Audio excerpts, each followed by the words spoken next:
You're listening to Just AskING, a conversation about our sexuality and how we might manage it more intelligently. Hi, welcome to another Stevening podcast. I'm sitting here with my friends Jackie and Verita, and we wanted to talk about Black Panther, the movie.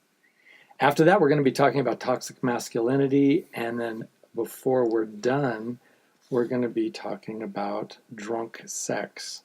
So, what an odd assortment of things to talk about. But somehow it'll all weave together. You know, the common theme in all of these, and that is we're learning how to talk about sexuality in a comfortable way, and hopefully everybody else is learning along with us. Talking about Black Panther, though, it's really great for me as a guy who went to see the movie by myself. My wife had zero interest in going to see yet another superhero movie, to be talking to two women who I guess you both liked the movie? Loved the movie. Loved the movie.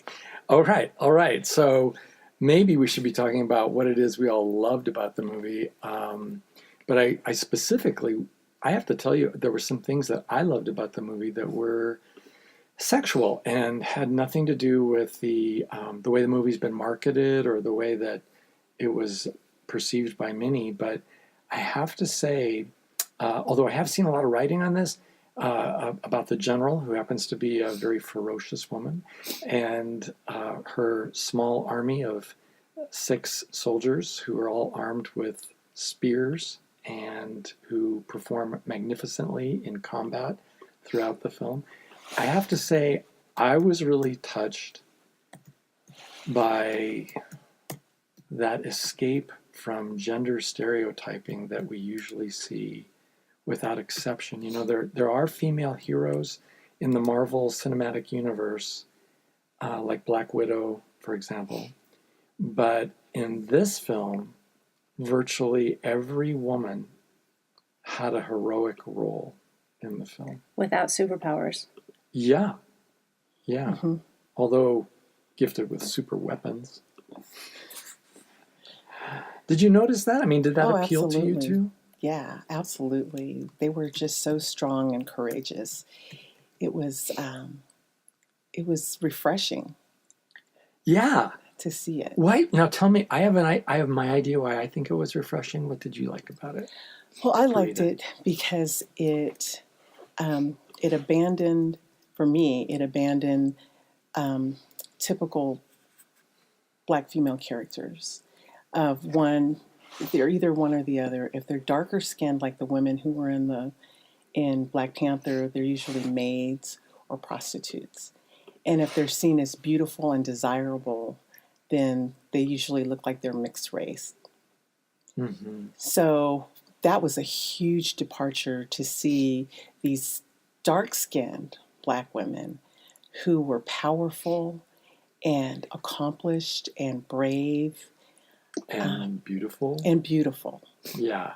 With almost an otherworldly sort of beauty to them. I think because of the shaved heads, maybe. I don't know. The shaved heads and the eyelash combo was fabulous. And the tattoos. Yeah, I mean, it was just fabulous. But it wasn't...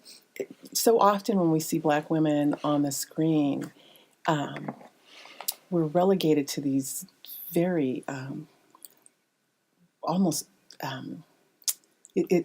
you didn't see it in Hidden Figures, and you didn't see it in this, where we're so sexual. I think about Monsters Ball and Halle Berry in that film, which I still don't know what that was about. Like, I saw it. I still don't know. Like, it just bothered me. But they weren't sexualized in this way. They were just strong, but they were still very pretty. Oh, yeah. Well, I got to tell you, for me, it wasn't just that they were strong, because we've seen an actress like Oprah play a lot of strong characters, but they always seem strong and highly flawed, or strong and depressed, or strong and so compromised by the cares of this world that it's really hard to see them triumphant and enjoying life, as all of these women seem to be. They all seem to be possessed of this amazing energy, like, what was the metal that had fallen from the asteroid? Do you guys remember that was on all their weapons? Oh, We yeah. all forgot that. Okay. Zitanium or something. Or was it vanadium or something? Like It was something crazy, but that doesn't exist, of course. But it was really great to see them all. For me, it just felt like this ferocious femininity, reminding me of all those admonitions about don't get between a mama bear and her cubs. One of the things, and we should say that there may be spoilers in this podcast. So if you haven't seen the movie yet, you might just want to just turn this off right now and come back afterward. But the interpersonal relationships, because two of the women in this show, in the movie, had a relationship with one man. One was an ex and one was a current. But that didn't matter. I mean, they all had a job to do and they all did their jobs, and I thought for sure that was going to be a lot more relevant than it was. Yeah, there was no little cat fight going on in the background. No. Yeah, thank you for pointing that out, Jackie. I think it was true of all the women here that they had bigger fish to fry. They had bigger ideas they needed to consider. Yeah, and it wasn't even about, Yeah, it was so not there. That it wasn't a boyfriend-girlfriend drama. It was about world geopolitical events that are transformative or just utterly destructive, and they were a little more concerned with that than who got a ring put on it or any of that kind of stuff. I have to say also, from my point of view, this movie was a real joy to watch, and I think because I think about relationships a lot, I think about marriages. I've had two. Still in my second one, thank God. And the first one ended so epically that I think a lot about how we all try to pursue happiness. And it seemed to me that this movie stood in strong counterpoint to an intolerance we have of male and female sexuality, in that when the king gets all googly eyes about his girlfriend, in that one rescue mission when he's going in, and the general cautions him, saying, well, don't freeze when you lay eyes on her, okay? Just don't do that. And of course, he does. And then he gets teased about it by everybody from the general to his sister and everyone else. And it's not mean-spirited. And it's somehow sweet and innocent that he can be so captivated by this woman he's in love with that it's really okay. I mean, they caution him about it, but it's still okay. I don't know if that meant anything to you guys, because for me, what it means is this couple and this culture they describe in Wakanda has the capacity to end that perennial loneliness that we see so often in our own culture, even between long-time married couples. Wow. I think you almost left me speechless, which doesn't happen very often. Does that make sense? It does make sense. And the part of their relationship that I love that they showed, and this touches on what you were discussing, is that he wanted her to come there and be with him. And she was like, I got stuff to do. Yeah, and it's really like, I and can't it's not be that here she doesn't love being him. Wifey, you can tell. Yeah, but there's more to her than just his arm candy. I mean, she's got like a mission and she wants to do some things.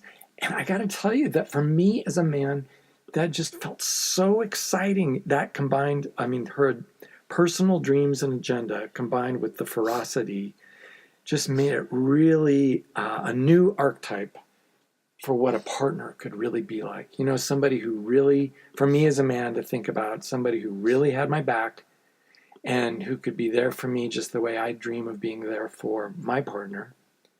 And not that everybody has to walk around carrying weapons 24/7. Well, I don't think she did. I think they did. They all seem to be pretty much. Yeah, they seem. They're to be wearing those little circle things on their. Strapped with they're strapped. They're pretty much strapped up all the time. Plus, their bodies are weapons. They're all like. But on that you're talking about, and I love that too, Verita, is where he's like, but I really need you, and it's because he loves her. It has nothing to do with her abilities at that point. He's not looking at her as a bodyguard or anything like that. No. And you can kind of see her eye roll with, fine, Yeah. Okay. Yeah. I'll go, because she loves him too, and so she goes and she does what he wants, but it's so on her own terms. Mm-hmm. Well, and it's so very much at the end, but it's also, I mean, I agree, it's on her own terms, but he's embraced her terms by the end of the movie. Oh, yeah, we did tell you it was a spoiler that we were going to be talking about. By the end of the movie, he really does honor her goals, and he sees the importance of her goals, even if it's not something he personally is going to attend to for the rest of his life. And I just think, in terms of two people sharing a life together, you have to actually have a life in order to share it. And for so many people, they forget about that need to have their own individual dreams and thoughts and experiences to come back home and share with their beloved. And in this movie, it was such, I don't know, I'm really hard pressed to think of a healthier relationship model than in this movie. And I know that's not really the theme of the movie. I mean, it's really about a superhero, Black Panther, and how he gets his powers and what he does, and the drama around the succession when the father dies, and who ends up with, being the Black Panther. But the movie had so many wonderful, encouraging messages that I think are really grounded in very clear thinking when it comes to The other character gender and romance that you haven't talked about yet is Shuri, and her role, and the sister. Oh yeah, and in the comic, she's in the comic book. She's the smartest woman. She's the smartest person in the universe. What? Mm-hmm. Okay, because in my mind, I'm watching her, and of course, she's obviously very intelligent, but I was thinking of her as an analog to 007's Q, where she comes up with the gadgets. Mm-hmm. But this, I remember when I was 12 and these comics came out and I started reading them, and I just loved that figure of Black Panther, but I never got into the whole mythology around Wakanda and all of that. Now, so you've been reading these? This is post-movie. I did not know this before, but I've read, I think, every article that's been written about it. And I read about that she was the smartest person in the universe in a comic book. Okay. And I'm curious, Verita, you have a son, and I'm assuming that's who you saw this with. Yes. So what was his reaction to this film? He was so funny. He said, I like the way those girls were fighting. I want a girlfriend like that. Yeah, but I get that. That makes sense. Yeah. He was like, I want a girlfriend like that. His eyes just lit up. I said, really? He goes, yeah. Well, and it's not like, I think it's not like every one of us men longs for some woman with a black belt.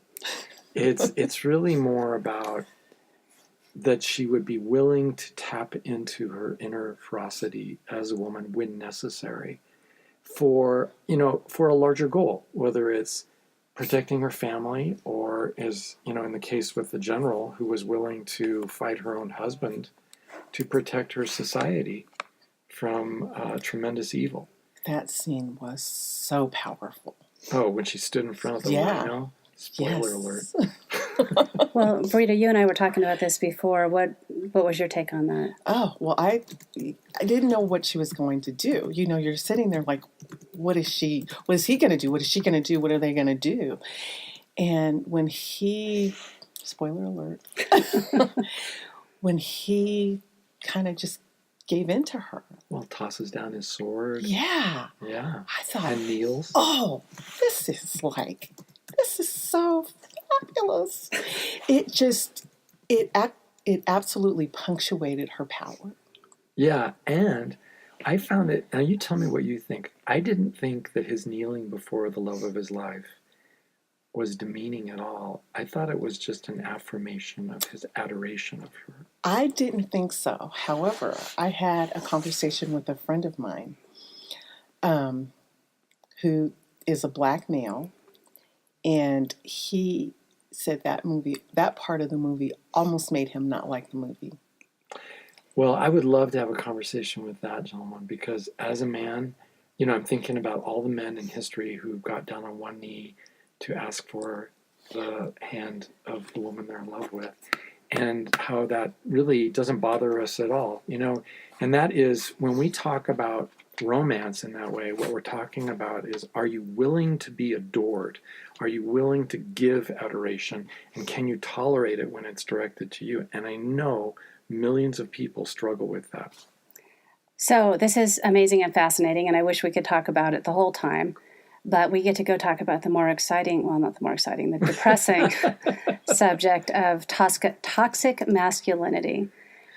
So, Jackie, I know you wanted to move along, but I want to continue talking about Black Panther, but with a slightly different focus, and that is, I'm talking about the villain. You down for that? You too? Killmonger. Yeah. Verita, Jackie? Okay. Because Killmonger is the complete antithesis of our hero, Black Panther, but he is so relatable.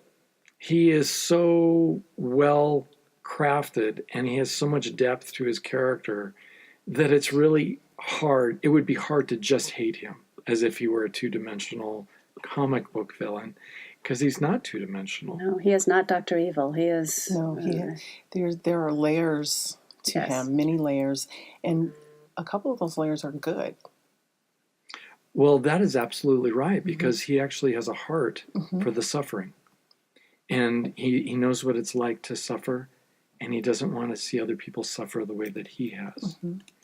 The only thing, and I wanted to talk about him in relationship to the topic of toxic masculinity, and not to pick on men, because I do think there's something like toxic femininity too that someday we'll have to talk about after I get another life insurance policy. But when we're talking about toxic masculinity, I think that a man's role, and I think most of history has agreed with me, is to provide for and to protect his loved ones. And then if he embraces a larger role as a hero, it's to lay down his life or his agenda or his desires for the sake of those who are weaker and more vulnerable than himself. We see a lot of heroic figures through history, and I think we all have heroes we look up to. And then the villain comes along, and he just seems to be the opposite of that in some very significant ways, even though, as we discussed, he is a multidimensional character who's very relatable, very understandable. But and you have to have figured out by now, if you're listening to this, we don't care about spoilers. So go see the movie if you don't want to get spoiled. So Killmonger, he's a straight up thug. I mean, he is a murderer of murderers. He has these raised, are they brands, on his arms and on his chest for every person he's ever killed. And he brags about how many he's killed in how many different countries. And then, Verita, you were pointing out that, or we were just talking in the break about some killing that kind of slips by. But Jackie, you were the one that... Well, his relationship with women is not the same as the other men that we've been talking about so far. No, he hasn't integrated it in, has he? No. He reminds me very much of the very real character of Shaka Zulu, who had these wonderful aspirations to do all these heroic things for his people. But then he was so twisted. He was twisted. He wanted to do these good things, but then he ended up like not allowing mothers to nurse their babies and just really horrific things because he didn't get to do what he wanted to do. And I think it was after the death of his mother that he just lost it and just became brutal. He was brutal. And I think Killmonger became this brutal person because he had been abandoned. His father was taken away from him, and he was abandoned in this horrible neighborhood in a rough area, and he became twisted.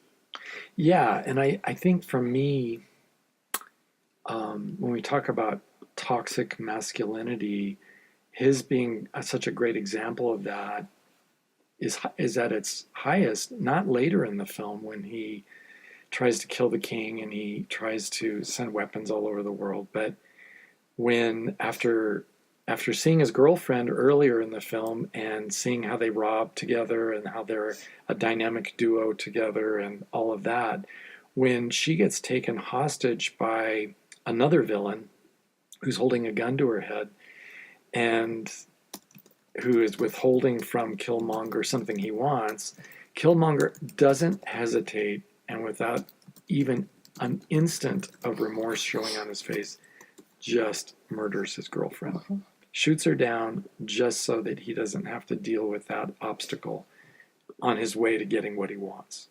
Now, if that isn't toxic masculinity, I don't know what is. Which is a really good segue into why we're talking about toxic masculinity right now. All of the shootings, the school shootings, and as you've pointed out many times, Stephen, it's always men who do this. It's oftentimes white men who do this. So almost exclusively, I think. So right. So what's the common thread? What is happening here besides what is it? What is the gun? Oh, the AK-47, AR-15. Besides that commonality. Yeah, it's funny when we talk about violence at this level, we get back to our real, more normal reaction where we're repelled by it. In our culture, we're so entertained by violence routinely, and I don't think. No, I'm confident America has never had a violent film that's ever been rated X just for violence. We reserve X for sexual matters, even if it's loving and kind and all of that. But when we're talking about boys who are shooting other students at schools, we're all very understandably horrified, as we should be. And because of that, our amygdala, that part of the brain that assesses threat, gets stirred ferociously, and we want to do something to stop it and make it never happen again. And then our politicians say thoughts and prayers go out, and we're also frustrated with how nothing is changing. But if you calm down long enough to just think, how damaged does a little boy have to get before he's driven to murderous impulses and thinking that the right solution to his life's problems consists of dragging a gun to school so he can kill as many people as possible. That's somebody who is really suffering. And I can't say for sure with every single individual, but I do know after 3 decades of working with thousands of men that American men struggle with incredible levels of isolation and loneliness. And that's part of the problem when we try to get married, isn't it? We put so much pressure on her to be our everything. And some women have complained that their husbands want her to be his soul. We have so little skill in terms of connecting with others, we men, in terms of actually developing true, wonderful, loving, platonic friendships, that we get so isolated, and then we're left abandoning ourselves to the echo chamber inside of our own mind, where things are obviously overwhelming for all of us. It's through sharing our burdens with each other as friends and family, or even brothers and sisters in a church, that we experience some real relief. I'm not alone. I'm not the only one. Other people care about me. And this movie, Black Panther, not to get back to that right away, but what was the hallmark of his beginnings are all about isolation and abandonment and loneliness. So obviously there's a lot of different layers on school shooters and a lot of different things to be considered. And spoiler alert, we're not going to talk about guns on this show. But what can we do to raise better, more healthy boys? I mean, how do we help this? How do we help avoid that part of this? Well, I'm old enough to remember a time when we did do a better job. And there were some things that were going on then that aren't going on now. And I think it's of course very challenging, but it's challenging not because of the boys so much, because boys haven't really changed in the last couple 100,000 years. Boys are still like boys always have been. But parenting has really changed in the sense that we are very consumed with making livings and making sure we make the rent and pay the car payment and all the rest of it. And quite often we allow the television set to raise our kids, or now the portable devices like the telephone or the iPad or the computer to raise the kids for us.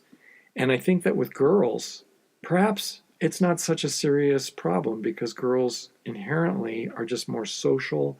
They connect better in general than we men do. But boys need friends. And when they don't develop friends, that's not a big secret. It shows. We all know who the lonely, isolated boy in fourth grade is. We can see him. And if, as parents and teachers, we were willing to identify the lonely who had less than adequate social skills, it would be really easy to train them in remedial social skills. It would be really easy to teach our children how to make friends and retain friends. But how? I mean, you're not going to say to your child, "Hey, I noticed that nobody likes you. You don't have any friends." I mean, what would you do? But other parents can send their kids in. My mom used to do this. She used to tell me, when somebody looks like they don't have any friends, go be their friend. I'm just not kidding you. And I had, this collection of misfit friends. The aisle of misfit toys. But it was. But she always encouraged me, like, if there isn't somebody talking to somebody, go be that person's friend. Well, now, I think your mom was on the right track because we're all in this together. And if we really believe that, then children can also be part of the solution. And I think a lot of children would do more if they simply had their consciousness raised the way your mother raised your consciousness to the fact that these other people are hurting. But I remember, and I have been asking around, and they don't do it anymore, apparently. But when I was a boy, they used to routinely give you a citizenship grade. And when I went off to 7th, 8th, and 9th grade, which was a different school than my grammar school, you got citizenship grades in every class. Well, citizenship is sort of a passé concept, apparently, but it would be really appropriate, and I think any educator at a glance could go ahead and evaluate somebody in terms of social skills. And a social skills grade of A, B, or C wouldn't be too pejorative. And people who get too low of a grade for too long of a period of time would be designated for some remedial skills. And it could be done painlessly without stigma. And I think it'd really make a big difference. So I think my kids still get citizenship grades. Does yours, son? No. But I don't think it's based on that.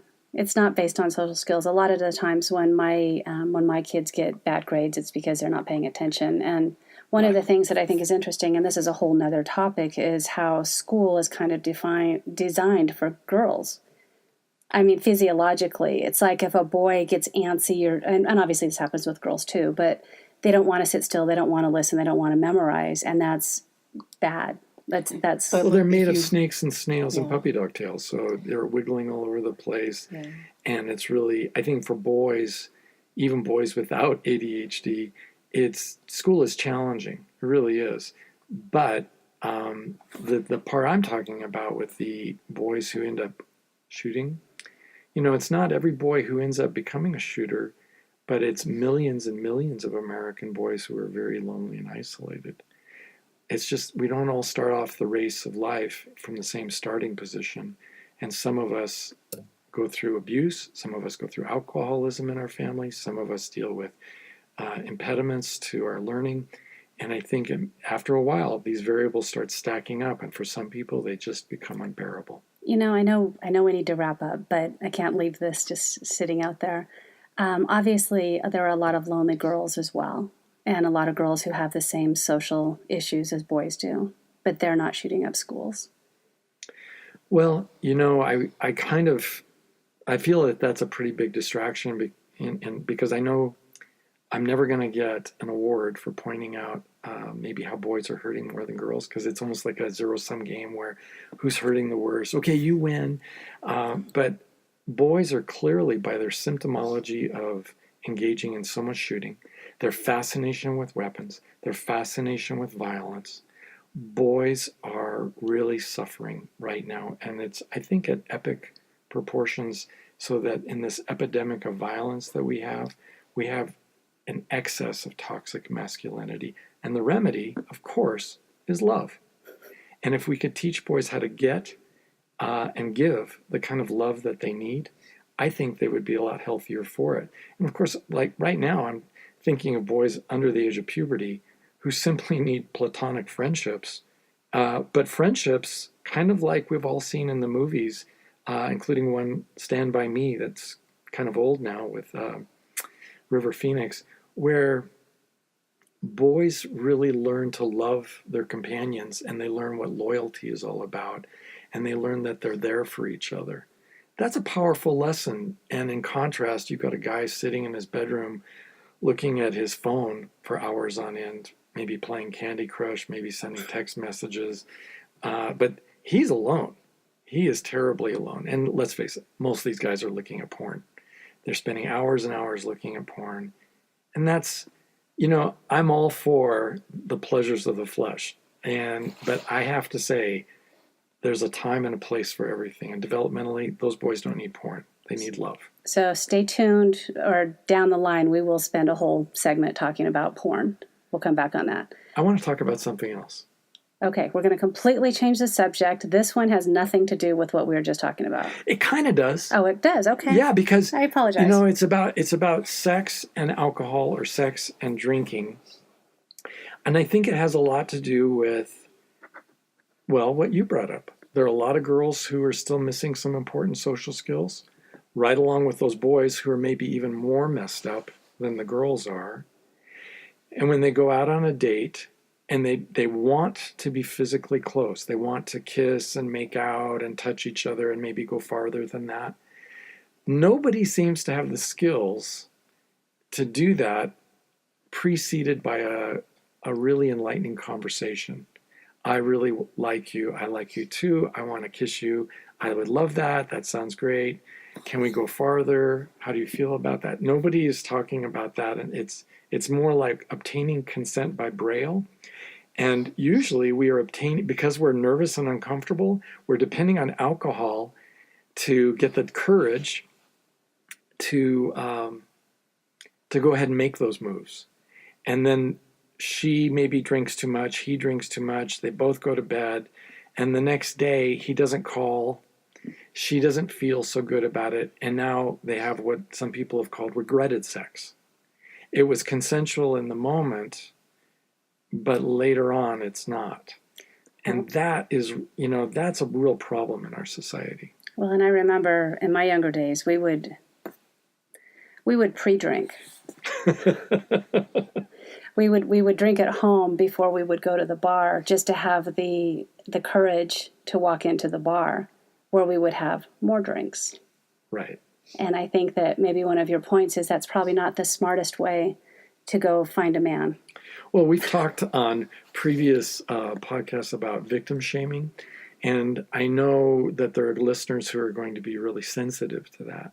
They don't want to hear anybody get shamed because the next day she felt raped and decided to do something about it. But we're not talking about that. I just want to make that clear. Well, and we're not talking about rape. No, we're not talking about sexual assault at all. We're talking about consensual sex. Under the influence. Under the influence. And the crazy thing is that we're talking about his being responsible. Why? Oh, because he's the man. He is responsible. Women never get prosecuted for sexual assault of a man who's been drinking. Okay? It's just like boys are the only ones who shoot up schools, and it's never a woman who gets prosecuted for sexual assault, even if he was significantly more intoxicated than she was. So here's this boy who's, well, let's say he's 21, make it a legal drinking age. He's 21 years of age. He's never had any training on how to identify any state of inebriation or intoxication the way a highway patrolman is trained, so that he can give professional evidence in court. But the laws in many states hold him even more responsible than the highway patrolman, because it is his job, even though he's been drinking, to determine if she's had too many drinks such that she would lack the ability to give informed consent, which puts an amazing burden on our boys. And frankly, my solution is I don't think people should be drinking before they have sex. Well, and not only, to come back to that, but not only puts a burden on the boys, but also it's implying that the girls are not capable of taking care of themselves. Well, you're right. I think there's a very soft sexism in the back of all that why we're standing up for girls. You don't? Tell me what you think, Verita. I think it's blatant sexism. And I think that, one, we have to teach her. I'm going to sound so judgmental right now, I think. But I think that we have to teach girls that part of taking care of yourself is not to drink and go out and have sex with somebody that you don't know. I mean, this is like taking care of yourself, just like anything else of taking care of yourself. You don't get in a car with strangers. That kind of thing. And then we have to tell our boys that if she's been drinking, I don't care if you've both been drinking, hands off. Yeah. Like, this isn't okay. Like, we need to start having these conversations with our kids, because on either end, it just comes back to bite them both. Either one of them can end up in a situation that could be so easily avoided by drinking soda. Well, water. Yeah, and we've got these conflicting desires, and we haven't integrated our sexuality with our spirituality in such a way that I can maybe think about getting some of my sexual needs met by touching her and kissing her, and, well, frankly, a few other ideas. And at the same time, for all of us to be morally okay with whatever it is we're making a decision to do. And because we haven't done that and learned how to talk comfortably about who we are sexually, we keep drinking and laughing and joking, and then we stumble into bed together without really taking stock of what's really going on. Well, and one other solution that you've given, Stephen, for is a wingman, a wing person. So, just like a designated driver, it's like you rely on your friends. Don't let me do anything too stupid. Which is challenging, because if your friend is drinking right along with you, a lot of times that whole plan goes down the drain, right? Sure. But in the meantime, no matter how old we are, even those of us who have young children, boys or girls, we can be teaching them about consent. And consent and obtaining consent or withholding consent, that's a very fun and natural conversation. We don't have to wait till our children are sexually active. We can start talking about, how do you know if it's okay to hold her hand? And how do you ask if you want to hold her hand? And I'm starting to teach, Skylar's 9, my son's 9, and I'm starting to teach him that now, that if you want to kiss a girl, you have to ask her first. You don't ever just walk up and kiss her, ever. If you want to hold her hand, you have to ask if it's okay. If you want to put your arm around her, you have to ask if it's okay. Everything, you have to ask if it's okay first. And if she says no, you have to honor that. And I never had one of those conversations with my mother. And I'm delighted that you are doing that with your son. I just think that that's an amazing conversation to have. As a therapist, I would just say it probably needs to happen about 1,000 times. Oh, yeah. No, it happens all the time, especially when we see, like we watched a Dateline program a few weeks ago about people drinking and taking advantage and all that. And I said, see, this is a good time. Remember when I told you that you have to ask? Well, this is one of those times, like, she's had way too much to drink, so she really can't say yes. She really can't. If you ask her if you want to kiss her, she can't say yes because her head's all messed up. Well, and legally she can't. Yeah. So I said, so you can't, don't ask, nothing. Don't even go there. If you see a girl, don't even go there. And I'm hoping that it's so ingrained in him by the time he's dating age that he'll naturally just do it. Like, he'll naturally do the right thing because it's so ingrained in him. That's what I'm hoping for. Well, you know that old saying about you catch more bees with honey than you do with vinegar. Well, for me, the carrot versus the stick approach would be teaching our boys and girls, no, you really want the good stuff. The kind of love and affection you're looking for, that comes out of somebody who totally is present. They know what they're doing. They're absolutely there with you in the experience, as opposed to somebody who passes out halfway through or afterwards doesn't remember even your first name, much less your last name. It's because we love sex so much and we want our children to have a great sex life in their future that we teach them about sobriety in the context of consent. And it doesn't have to be just with words. It can be a man holding his hand out across the table, while they're having their first date, and he's obviously extending his hand to the woman on the other side, and she can look at it and roll her eyes, or she can look at that hand and put her hand very comfortably in his. It's not like every single moment, I've touched the right breast. Now, is it okay if I touch the left breast? We don't need to go down that kind of literalism, but we do need to get some comfortable language to begin talking about our sexual needs and who we are and what we want to do with this person. I don't even have to put it in the form of a question. I could just say, you know what I'm thinking about right now? I'm thinking about how great it would feel to kiss you. And then you're going to get some feedback one way or the other. Like, don't you even think about it? Or, yes, please, that would be wonderful. Or, let's talk about that some more. Do you have a condom? So we could be talking about all kinds of things, but the talking is such an important part of our relationships with each other. And that's about it for all of us now here on this podcast. I think we've overstayed our welcome. I am exhausted. We've covered a lot. So thank you so much, Verita. Thank you for coming and joining us. Welcome. And this is fun. Please stay tuned to our website, and we will let you know when we have new podcasts available. Thank you for listening to Just AskING. If you have questions for Stephen, please tweet us at StephenIngMFT.